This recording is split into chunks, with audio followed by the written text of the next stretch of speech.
It is raining, and I hope it rains enough for the ocean to come to my window so I can set sail to what I have been carrying. I hope oceans for all of us at some point or whenever you are ready. I think about essential, and I think of capacity.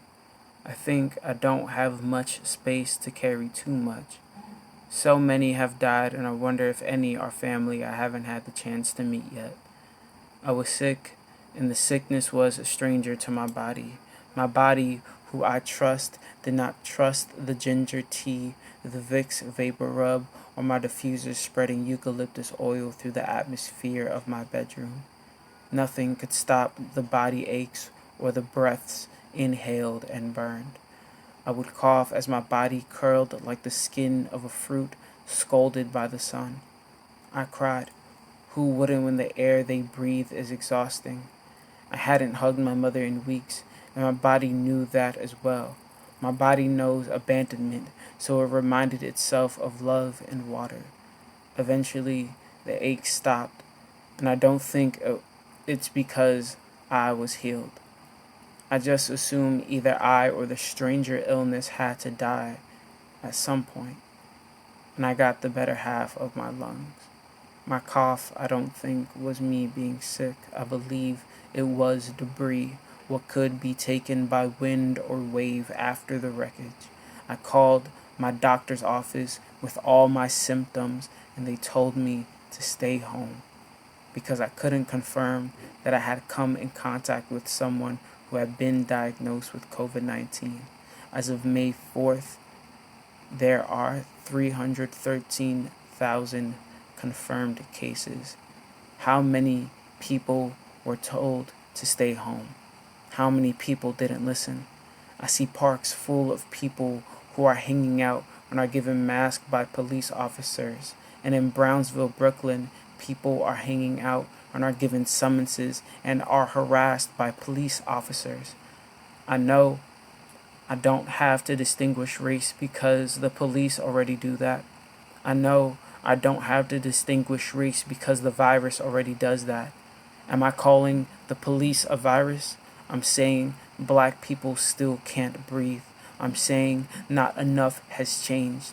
For 8 years, I've been diagnosed with type 2 diabetes, and for the most part, it has gone uncontrolled, and I've probably sustained damage over the years. When my doctor sends my blood to the lab, it comes back that all my blood work is good, and I don't know how to trust their word. I figure people tell me everything is okay until I'm ready to hear that it's not. Every time there's a commercial on my mother's TV about being diabetic, it feels like a bad joke told by an ex who didn't care about my health. I've always needed someone to care a little more than I did, and it wouldn't be hard since most days I didn't, until I saw and felt my body, a body not mine, but a body on its own. I should treat my body like I treat my girlfriend, with timely baby talk, morning instant coffee, and tenderness. I know she will be who I spend the rest of my life with, and I need my body to know that too. I want my body to be on one knee, and at the end, with her soft morning kiss. I want so much for my body, and I know that means I need to let go, to let what has kept me alive go, and let the space that comes from release be filled with what will let me live. Abundance, no longer having scarcity or defeat, be what steers the ship.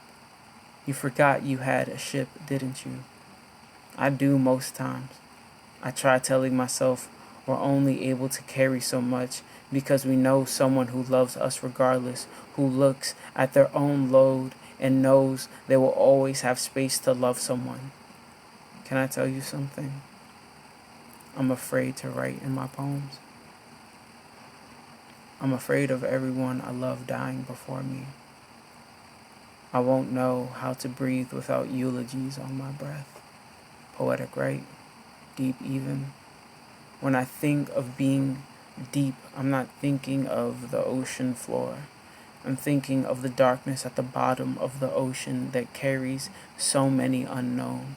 I wonder how many undiagnosed unknowns I carry. I wonder how many times something glows in me and I don't notice. I want to notice. I want us all to become aware of the bioluminescence inside of us. I don't know their names, what makes us of light, but I imagine it's a distant cousin of joy or peace, maybe my love's morning kiss or midday cuddle that turn my muscles into something fluid as a blessing. Maybe blessings can stand in the light's place. Let's try. I am full of blessings. I am made of blessings. Blessings are in my blood. My spine is made of blessings. That got tired pretty quick. But at least it was practice. Practice. Practice makes things. Maybe not perfect every time, but at least something that can be built upon. A foundation, a draft, an attempt. I know fear. It kept me in high school for 7 years, and a year after, I was studying poetry at Oxford University under the tutelage of Vivry Francis with my brother, Nicholas Nichols. We were both living in East New York, Brooklyn, and new poems have kept us alive many times. Nowadays, it's more my medication and meditations of abundance, but the ending of poems brought me to these new beginnings. One of my favorite last lines from Labor, a poem by Jericho Brown, says, I don't do that kind of work anymore. My job is to look at the childhood I hated and say, I once had something to do with my hands. It brings me to what I ran so much from in my life, responsibility of my reaction to how the world treats me. I say the world to capture it all. All? What do you think I mean? Does it matter? What is your all? I'm not deflecting, but I'm not here to confess or release. I'm here to be of service. To ask a question or make a connection we didn't notice. To glare at what glows most when we try to ignore it. I've been ignored, and yes, it would hurt and hurt for some time. But it was when I glowed I knew there was something better than waiting for someone to recognize me and our mutual darkness. As much as I'd rather us find each other in our mutual light, who knows when that'll be? Who knows of an answer that'll direct us toward hope? Let's not play a waiting game. Let's not wait to emerge, grow, bloom, evolve. Let's evaluate the pace of our breaths and recognize the breaths no longer with us. The voices that you and others will never hear the same way in the same room. How the word same is a slender mountain from the word sane. My sanity isn't broken. My patterns were my sleeping patterns, my eating patterns. I figure my curl pattern too. How little care I've given myself for years now. I'm not surprised, but I noticed. What if care is the light? What if care is how we find each other? What if care is the ship and the news and the direction the ship will go in? Instead of having ships, let's be the ships. Let's be filled with ships, with motion, with water, with care. Let's not take anything from anyone. Let's give care to ourselves and our loves. Let's give and not give way. Let's give and not seek anything in return. Let's give until there is nothing left but love.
2019 nostalgia. Whoever thought I'd say that? Stay busy, stay very busy.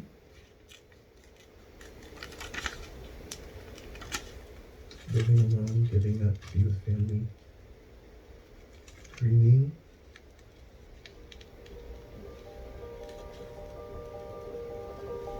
Losing track of time.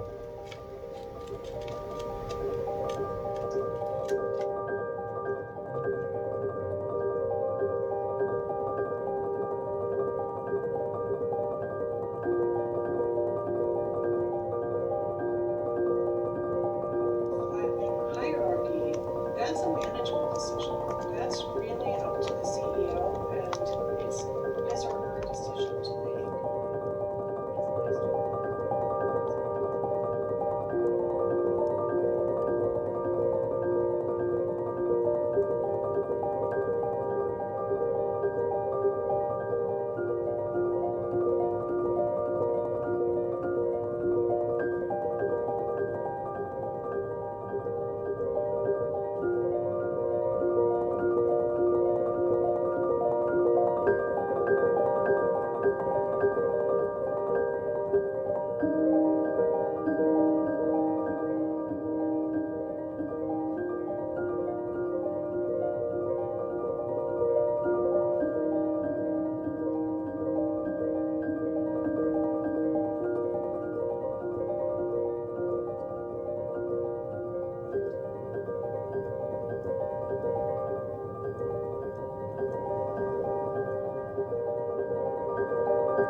It's April 2nd, 2020.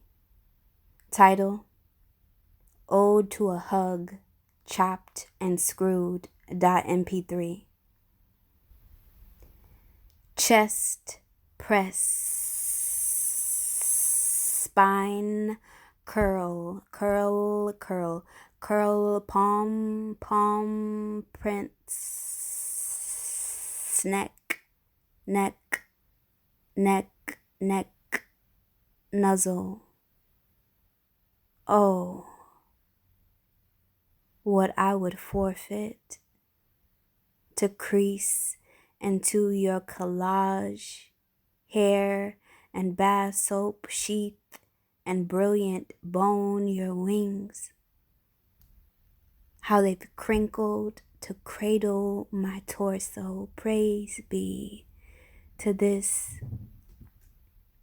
ceremony, ancient choreography, vertical cuddle, portable fireplace. We melt into maroon, chin deep, thumps calibrate, chopped and screwed, your breath a swatch of fleece.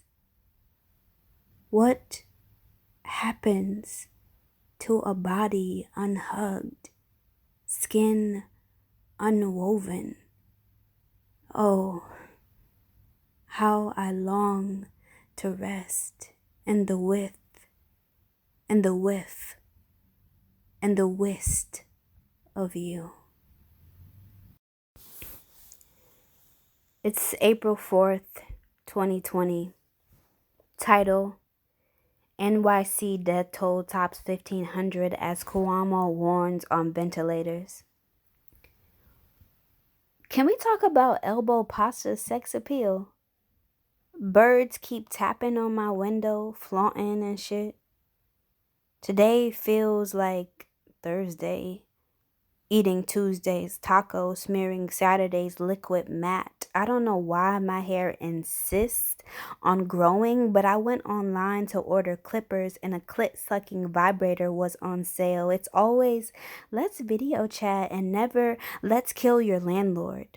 Octavia told us in the 90s, but I lost my library card. I want to write a rom-com where everybody is just outside touching. I play this game where I guess what kind of porn my eyebrow threading lady watches. I know this is the end because my mom said my ex-girlfriend's name out loud. I want my roommates to go home, but they already are. I'm pretty sure my knees are shrinking. If my room were a coffin, I'd give it 3 out of 5 stars. I want a refund for all my bras and panties. Can you get a gift card for therapy? Everything's canceled. And my period won't take a fucking hint. People keep dying. So I should probably make a TikTok. I showered 72 episodes ago. I'm fine. My neighbors swear reggae is the remedy. Once I'm out of weed, maybe I'll roll up all my socks. I've listened to this album more times than I've cried. Even my lamp is lying. Carranza says we're building the plane while flying it. All my friends are soaring in love, but I'd rather envy the water stain on my ceiling. Gainfully employed. Just brewing up there. Brown and blithe. Tipsy off its origin. Spreading its rings on poached time, too busy being American to fear collapse.